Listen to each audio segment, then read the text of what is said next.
Comment ça va YouTube? J'espère que tu vas bien, moi en tout cas ça va très bien. Hier j'étais en t-shirt, il faisait 20 degrés, j'avais chaud. Aujourd'hui je suis en pull et j'ai froid, je vais péter un câble.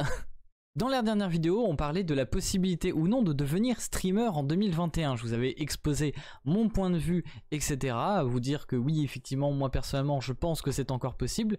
Mais c'est pas possible juste comme il y a quelques années où tu branches ta webcam, t'allumes ton jeu et paf, t'amasses les viewers. Parce que il n'y a pas grand monde sur la plateforme. Aujourd'hui, vous allez être des dizaines et des dizaines, si ce n'est des centaines sur certains jeux, à stream de la même manière, au même moment, avec potentiellement la même qualité, ou vous aurez même peut-être une bonne qualité, mais la qualité de vidéo de jeu ne fait pas tout. Le choix de votre jeu va être très important, parce que si vous allez directement commencer votre vie de streamer sur des jeux tels que Call of Duty Warzone, Fortnite, Minecraft, etc., et vous allez très vite vous rendre compte que vous êtes perdu dans la masse des streamers à un viewer qui commencent Twitch comme vous, ou bien qui sont peut-être là depuis des années.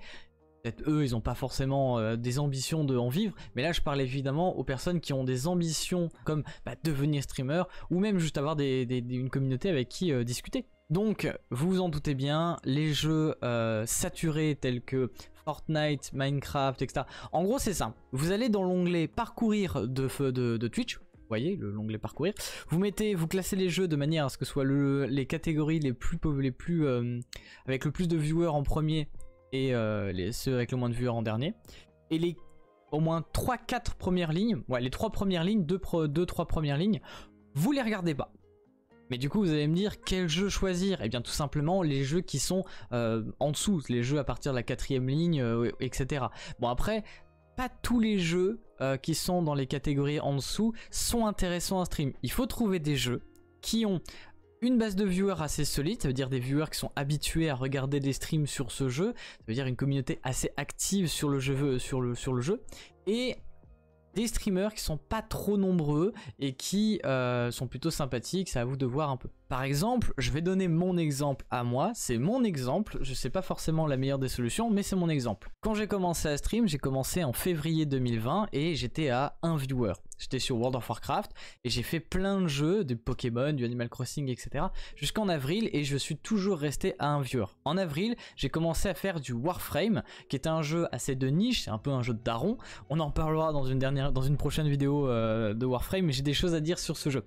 Et j'ai stream ce jeu de avril à juillet, donc quasiment 3 mois, 3-4 mois, 3 mois et demi. J'ai fait du Warframe, que du Warframe, 11 heures par jour des fois, pendant plusieurs temps. Et du coup, j'ai grind une énorme communauté. Pourquoi? Parce que Warframe, quand je me connectais, il y avait 3 ou 4 autres streamers à côté de moi. Et du coup, ça allait se jouer à la qualité d'animation et de vidéo. Moi, j'ai tout de suite dépensé beaucoup d'argent dans une qualité audio et vidéo nickel, parce que c'était quelque chose qui me tenait à cœur, pour me démarquer déjà, du reste des streamers, mais en plus il a fallu que je peaufine mon animation et que je me renseigne sur le jeu pour créer du contenu.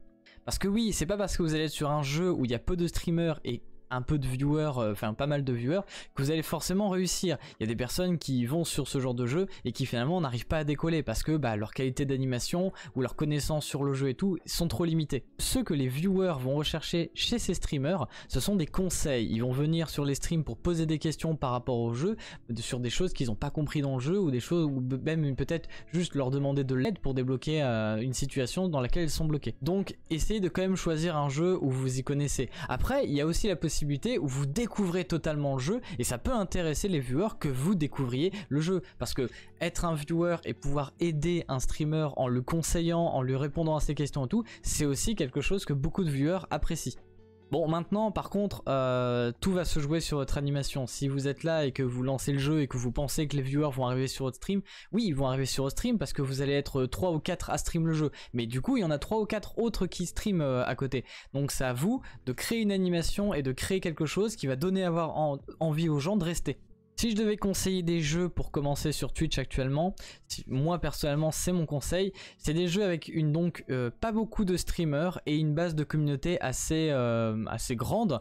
N'allez pas voir les jeux à 200-300 viewers sur Twitch au monde, parce que là, oui, la base de streamers va être petite, mais la base de viewers extrêmement petite.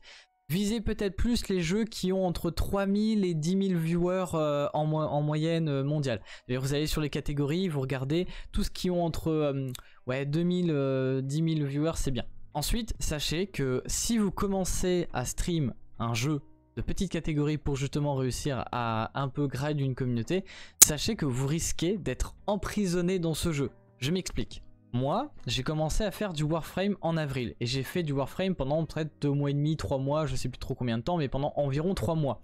Et j'ai fait ça pendant des heures et des heures par jour, très souvent et très longtemps. Donc j'ai eu une étiquette sur mon front qui est Ariator Streamer Warframe. Quand j'ai commencé à vouloir m'émanciper de Warframe pour plein de raisons que j'en parlerai en vidéo, eh bien j'ai perdu peut-être 3/4 de ma communauté, j'étais à 40 viewers, je suis passé à 5 viewers quand j'ai commencé à changer de jeu. Parce que si vous vous tenez à un jeu, ce qui est le plus facile entre guillemets pour grind une communauté, eh bien la communauté va venir vous voir pour vous, certes, mais pour vous voir sur le jeu. Donc ils aiment le contenu que vous créez, mais ils aiment le contenu que vous créez sur le jeu. Donc ne pensez pas qu'ils ne vous aiment pas, parce que moi personnellement au début quand j'ai vécu ça, je me suis dit mais qu'est-ce que je vaux? Qu'est-ce que je vaux? Est-ce que c'est du coup juste pour le jeu qu'ils sont venus me voir, ou est-ce que c'est finalement mon animation elle sert à rien? Non, c'est pas ça. Ils aiment votre animation, mais ils aiment votre animation sur ce jeu, et peut-être que votre animation sur un autre jeu va pas forcément les intéresser. Donc c'est pas vous le problème, c'est juste que les gens ont envie de vous voir sur un jeu. Oui, et d'ailleurs, choisissez des jeux qui ont souvent du contenu qui se rajoute. Genre par exemple, je sais pas moi, Genshin Impact par exemple, ça a souvent soit des nouveaux héros, soit un petit peu d'ajout de contenu, parce que si vous restez sur ce jeu tout le temps et pendant longtemps, il va falloir réussir à créer du contenu. Si les développeurs et si le jeu ne propose pas du contenu, ce sera peut-être à vous de le créer. Je sais que sur Warframe par exemple, le contenu parlera dans une vidéo. Bon, je vais résumer cette vidéo en quelques phrases, mais si je l'avais fait, j'aurais allumé la vidéo, j'aurais dit ma phrase et je me serais barré. Bah ouf. Mais en gros, choisissez un jeu pas trop saturé, donc après la 3e ligne de catégorie sur Twitch, avec une communauté assez active en termes de viewers, mais aussi en termes de streamers, mais où il n'y a pas beaucoup de streamers. Ensuite c'est à vous de voir du matin au soir, vous regardez la catégorie de temps en temps, et vous regardez là où il y a le plus de streamers avec du nombre de viewers le plus élevé. Par exemple si le soir ou l'après-midi il y a je sais pas moi 3-4 streamers qui sont déjà à 100 viewers, et ensuite il y a très peu de streamers avec beaucoup de viewers, c'est que cet horaire là est saturé. Choisissez donc le matin. Le matin, il y aura peut-être sûrement moins de streamers et peut-être autant de viewers, ça vous savez pas. Il y a bien des créateurs de contenu qui arrivent à faire 160, 3000, 10 000 viewers un matin. Donc ne pensez pas que le matin, il n'y a personne sur Twitch. Si, le matin, il y a des gens sur Twitch. Bon, je vous donne quelques petits indices quelques petits conseils de jeu qui me viennent en tête là maintenant que vous pourriez faire. Genshin Impact, ça a souvent du contenu, c'est une communauté assez active et puis bon, c'est plutôt sympa comme jeu. Black Desert Online, c'est un jeu personnellement que je commence à stream ces derniers temps, que j'aime beaucoup. C'est un jeu avec énormément de contenu dans le sens de farm, vous allez pouvoir farmer pendant très longtemps. Les créateurs de contenu ont l'air très sympathiques et vous m'y retrouverez peut-être même un de ces jours. Des jeux tels que Stardew Valley, où apparemment il y a une grosse communauté. Alors personnellement je connais très peu le jeu, mais on me l'a conseillé de vous le dire, donc je vous conseille de faire aussi peut-être du Stardew Valley si vous aimez bien les jeux un peu de gestion, un peu à la Animal Crossing d'une certaine manière. FF14 aussi, Final Fantasy XIV est un jeu où il y a du contenu de temps en temps, il y a des grosses mises à jour et aussi des extensions qui sortent de temps en temps sur le jeu. Par exemple là il y a la prochaine extension Endwalker si je ne me trompe pas qui va arriver. Donc si vous commencez le jeu maintenant, vous allez avoir déjà des mois pour rattraper votre retard au niveau du lore. Ensuite faut monter le stuff, et puis les MMORPG ça permet aussi d'amener une communauté en jeu, pouvoir les voir en jeu, créer des choses avec eux. Généralement c'est plutôt des jeux sympathiques à stream. Monster Hunter World, alors maintenant il y a Monster Hunter World, mais il y a Monster Hunter Rise qui va sortir sur Switch, mais ça c'est si vous avez une Switch. Peut-être que Monster Hunter World sera un petit peu délaissé après que Rise va sortir, on verra bien comment ça se passe, mais pour l'instant World ça marche plutôt bien, et quand Rise sortira le 26 mars, peut-être plus se diriger vers Rise. Ensuite il y a aussi des jeux comme Star Citizen où il y a une grosse base de communauté française très active. Il faut savoir que la communauté française est peut-être l'une, ou si ce n'est la plus grande communauté de personnes actives, que ce soit sur Twitch ou même ailleurs, sur le jeu Star Citizen.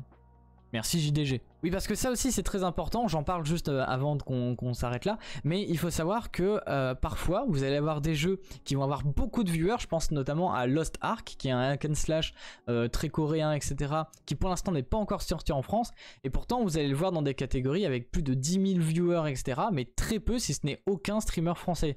Alors là vous pourrez vous dire, c'est une aubaine, je vais stream ce jeu. Oui, mais s'il n'y a personne en France qui le stream, peut-être parce qu'il n'est pas encore sorti en France. Il faut savoir qu'il y a des jeux qui potentiellement ont beaucoup de viewers au monde et donc sont dans des bonnes catégories, mais c'est juste qu'ils ne fonctionnent pas en France. Donc il faut trouver aussi un jeu qui n'a pas beaucoup de viewers, qui a une communauté active, qui a des streamers, donc il faut à vous de trouver vos horaires, mais qui en plus fonctionne en France. C'est à vous ensuite de faire en fonction de ce que vous avez envie. Ne vous forcez pas non plus à choisir un jeu que vous allez faire parce que c'est ce jeu là que vous devez faire, parce que c'est ce jeu là qu'on vous a dit qui marche, parce que à un moment donné si vous faites ça, ça va très vite se sentir que ça vous fait chier, et ça les viewers le ressentent à des kilomètres. C'est tout pour cette vidéo, j'espère que ça t'a plu, n'hésite pas à mettre un petit pouce bleu, un commentaire, activer la cloche et t'abonner. Des gros bisous à toi et on se retrouve dans une prochaine vidéo où on parlera d'un autre sujet pour débuter sur Twitch correctement.